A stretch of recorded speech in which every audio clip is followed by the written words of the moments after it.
SDM ज्योति मौर्य के case में एक सबसे बड़ी और बिग ब्रेकिंग न्यूज़ निकल कर आ रही। बता दें आपको खबर के मुताबिक अभी अभी एसडीएम ज्योति मौर्य ने घर में खुद को बंद करके अपने आप को मार लिया है। जी हाँ, इस वक्त की सबसे बड़ी और बिग ब्रेकिंग न्यूज़ निकल कर आ रही है।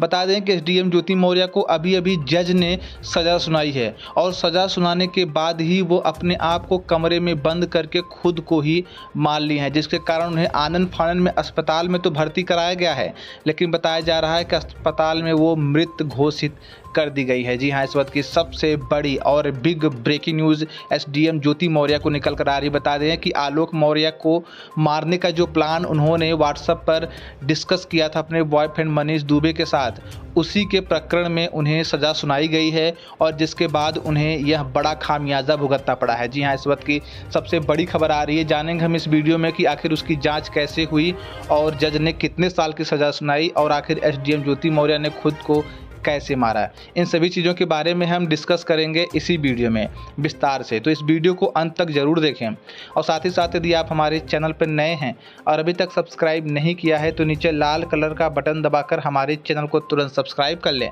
और साथ ही साथ अपने इस वीडियो को एक लाइक ज़रूर दें। तो जैसा कि आप सभी लोगों को पता है कि एसडीएम ज्योति मौर्य और उनके पति आलोक मौर्य के बीच विवाद बढ़ता जा रहा था। आलोक मौर्य ने अपनी ही पत्नी के खिलाफ बहुत सारे ऐसे केस दर्ज करा रखे थे जो शायद कोई दुश्मन ही करवाता है, लेकिन इन सभी चीज़ों के बाद एसडीएम ज्योति मौर्य को बर्खास्त नहीं किया गया था। लेकिन बता दें, बर्खास्त न करने के बावजूद भी उनके ऊपर विभागीय जाँच चल रही थी और उन विभागीय जाँच में उन्हें ठीक उसी तरीके से दोषी पाया गया जिस तरीके से उनके बॉयफ्रेंड मनीष दुबे को पाया गया है। बता दें कि दोषी पाए जाने के बाद उनके ऊपर ट्रायल शुरू हुआ और खबर आ रही है कि अभी अभी जज ने कोर्ट खुलते ही उनको सज़ा सुना दी और सज़ा सुनने के बाद एसडीएम ज्योति मौर्य अपने आप को कमरे में ही बंद करके अपने आप को मारा। बता दें आपको कि एसडीएम ज्योति मौर्य उस समय कोर्ट में मौजूद नहीं थी जिस वक्त उनको सज़ा सुनाई गई। वह अपने घर पर थी। वकील ने उन्हें फ़ोन करके बुलाया, बताया कि आपको उम्र कैद की सज़ा हो गई है और इसके बाद उन्होंने सोचा कि जब उम्र भर जेल में ही रहना है तो रहने से क्या फ़ायदा। जी हाँ, इस वक्त की सबसे बड़ी खबर आ रही। जैसे ही यह पता चला कि उन्होंने खुद को मार डाला है, तुरंत आनन फानन में एम्बुलेंस बुलाया गया और उन्हें अस्पताल में भर्ती कराया गया। उनको देखने के लिए उनके पति आलोक मौर्य भी अस्पताल में पहुंचे और इसके बाद डॉक्टर ने उन्हें कुछ समय के बाद मृत घोषित कर दिया। इस खबर के आने के बाद से ही एसडीएम ज्योति मौर्य के दोनों बच्चों की कस्टडी के पर एक बड़ा सवाल उठ रहा है। बताया जा रहा है कि अब उन दोनों की बच्चे की कस्टडी ज्योति मौर्य के घर वाले, मतलब कि उनके माँ बाप चाहते हैं और दूसरी तरफ उन बच्चियों की कस्टडी उन बच्चों के पिता आलोक मौर्य चाहते हैं। हालांकि आलोक मौर्य को तो उन बच्चों की कस्टडी मिली है, लेकिन अभी परमानेंट कस्टडी नहीं मिली है और उस परमानेंट कस्टडी की लड़ाई अभी आलोक मौर्य लड़ रहे हैं। लेकिन अब जब एसडीएम ज्योति मौर्य नहीं रही तो इसके बाद आपको पता होगा कि अगर मां नहीं रहती है तो पिता को ही वह बच्चों की कस्टडी अक्सर मिल जाती है, क्योंकि दूसरे रिलेशनशिप में जैसे दादा दादी हो गए, नाना नानी हो गए, इन पर कोर्ट कम भरोसा करता है। लेकिन जो सीधा खून का रिश्ता होता है जैसे कि माँ बाप, उन पर कोर्ट रूम ज़्यादा भरोसा करता है। और अब इन सभी चीज़ों के बाद इन दोनों बच्चियों का जो मेन होगा वह होगा उनका पिता आलोक मौर्य। इस पर आप लोगों का क्या विचार है? क्या बच्चों को नाना नानी के पास भेज देना चाहिए या आलोक मौर्य के पास रहना चाहिए? आप हमें अपनी राय कमेंट बॉक्स में बताना बिल्कुल ना भूलें। दूसरी सबसे बड़ी खबर आ रही है, वो भी हम जान लेते हैं। बताया जा रहा है कि अभी अभी मनीष दुबे ने, जी हाँ, मनीष दुबे ने अपनी तलाक की अर्जी को कैंसिल कर दिया है।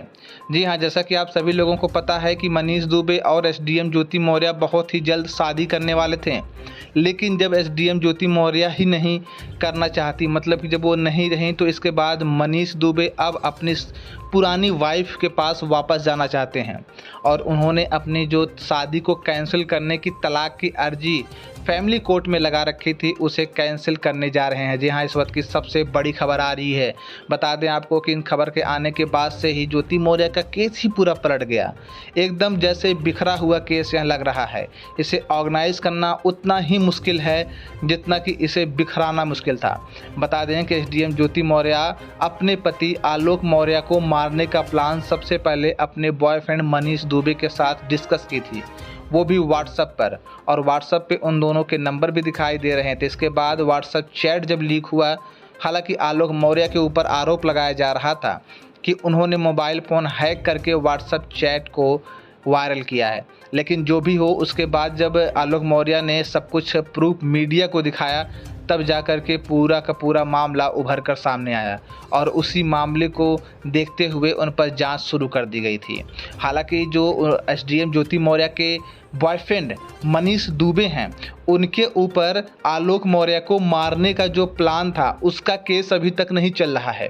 इस बात पर काफ़ी सवालिया निशान लगाए जा रहे हैं कि आखिर व्हाट्सएप चैट होने के बावजूद उनके ऊपर ये केस क्यों नहीं चल रहा है। इसके बारे में अंदरूनी जांच हो रही है और जैसे ही जांच की रिपोर्ट आएगी, सबसे पहले हम आपको इसी वीडियो पर बता देंगे। तो फिर बता रहे हैं आपको कि अगर आप हमारे चैनल को सब्सक्राइब नहीं किए हैं तो हमारे चैनल को सब्सक्राइब करके हमसे जुड़ जाइए, ताकि जब भी आपको अगली अपडेट चाहिए होगी, सबसे पहले आपको प्रोवाइड करा दी जाएगी। बता दें कि एसडीएम ज्योति मौर्य के दोनों बच्चों के बाद अब जो उनका घर है, जिसे आलोक मौर्य के पिता ने अपने पेंशन से खरीद कर दिलवाया था, अब उस घर को लेकर के भी खींचातानी शुरू हो गई है। खबर आ रही है कि उन घरों पर असली कब्जा जो है एसडीएम ज्योति मौर्य के माता पिता, मतलब कि उनके घर वाले करने वाले हैं। लेकिन बता दें आपको कि कोर्ट में आलोक मौर्य के वकील ने यह दावा ठोका है कि एसडीएम ज्योति मौर्य के बाद उनकी दोनों बच्चियों का यह जो होता है प्रॉपर्टी होना चाहिए, क्योंकि आलोक मौर्य के साथ तो तलाक का केस चल रहा था, तो इस हिसाब से आलोक मौर्य के पास तो प्रॉपर्टी जाएगी नहीं। लेकिन एसडीएम ज्योति मौर्य के जो रियल वारिस हैं, उनकी दोनों बेटियां, उनके पास तो वो सारा घर जाना ही चाहिए। और यह सही भी लगता है, क्योंकि अगर किसी के बेटे बेटी या माँ बाप जिंदा हैं, तो अगर व्यक्ति का निधन होता है तो सबसे ज़्यादा प्रायोरिटी पहले बच्चों की दी जाती है, इसके बाद दूसरे रिश्तों को दी जाती है। तो ऐसे में देखा जाए तो घूम फिर कर वो सारी प्रॉपर्टी आलोक मौर्य के पास ही आने वाली है, क्योंकि आलोक मौर्य की दोनों बच्चियां अब आलोक मौर्य के साथ रहेंगी और आलोक मौर्य की दोनों बच्चियों के नाम अब एसडीएम ज्योति मौर्य की प्रॉपर्टी होगी। तो एक तरीके से देखा जाए तो आलोक मौर्य ने जो कुछ भी खोया था, वह सभी उनको धीरे धीरे एक एक करके ईश्वर वापस लौटा रहा है। इस बारे में आपका क्या विचार है? वैसे वो घर किसको मिलना चाहिए? उन दोनों बच्चियों को मिलना चाहिए या फिर आलोक मौर्य के सास ससुर को मिलना चाहिए? आपको क्या लगता है? हमें अपनी राय कमेंट बॉक्स में ज़रूर बताएं। वैसे लीगली देखा जाए तो उनके बच्चियों को ही मिलना चाहिए, उनके माँ बाप को मिलने का कोई औचित्य तो बनता नहीं है। अब जब यह सभी काम हो चुका है तो बताया जा रहा है कि बहुत ही जल्द यह प्रॉपर्टी ट्रांसफ़र का भी काम शुरू हो जाएगा।